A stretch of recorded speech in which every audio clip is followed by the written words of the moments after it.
दुनिया भर में प्रसिद्ध इस्तांबुल की हागिया सोफिया संग्रहालय को अदालत ने फिर से मस्जिद में बदलने का फैसला सुनाया है। तुर्की में 6ठी सदी में इसे गिरजाघर के रूप में बनाया गया था। कोर्ट के फैसले के बाद राष्ट्रपति रेसेप तैयब एर्दोगन ने हागिया सोफिया को मस्जिद के रूप में खोलने का ऐलान कर दिया। हागिया सोफिया इस्तांबुल और तुर्की के इतिहास को बयां करने वाला स्मारक है। इसे आया सोफिया के नाम से भी जाना जाता है। इस इमारत को सबसे पहले गिरजाघर के रूप में बनाया गया था, लेकिन फिर इसे मस्जिद के रूप में बदल दिया गया और आधुनिक तुर्की के समय में इसे संग्रहालय का रूप दे दिया गया। इस्तांबुल की इस प्रतिष्ठित संरचना का निर्माण करीब 532 ईस्वी में बाइजेंटाइन साम्राज्य के शासक जस्टिनियन के शासनकाल के दौरान शुरू हुआ। उस समय इस शहर को कॉन्स्टेंटिनोपोल या कुस्तुनतुनिया के रूप में जाना जाता था।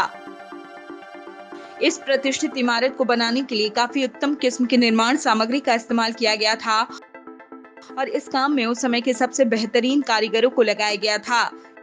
इसे उस समय की अभियांत्रिकी का नायाब नमूना कहा गया था।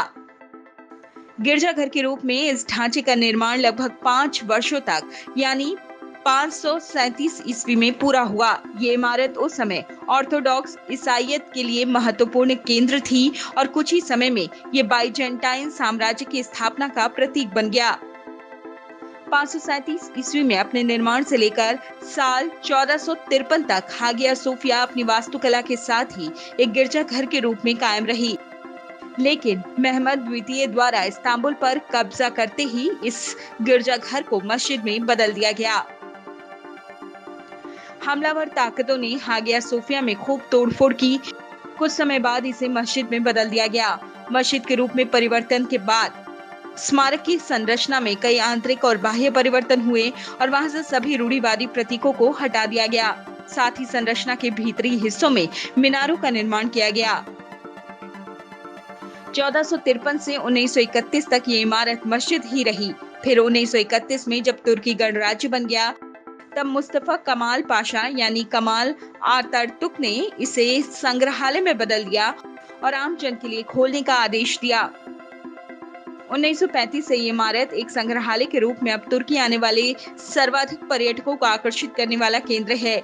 ये एक अनूठी इमारत है जिसमें ईसा मसीह और मदर मैरी भी दीवारों पर दिख जाते हैं। कुरान की आयतें और मेहराब भी हैं। अतातुर्क की तरफ से ये कदम इसलिए उठाया गया था ताकि वो तुर्की को अधिक धर्मनिरपेक्ष देश बना सके।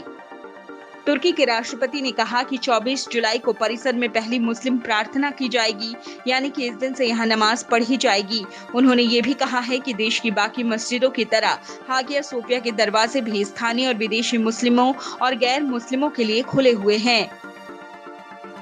Video desk अमरउजाला.com। डाउनलोड करें अमर उजाला ऐप और पाएं खबरें लगातार। अगर आप ये वीडियो YouTube पर देख रहे हैं तो हमारे चैनल को सब्सक्राइब करें और बेल आइकन को दबाना ना भूलें। अगर आप Facebook पर ये वीडियो देख रहे हैं तो हमारे पेज को लाइक करें।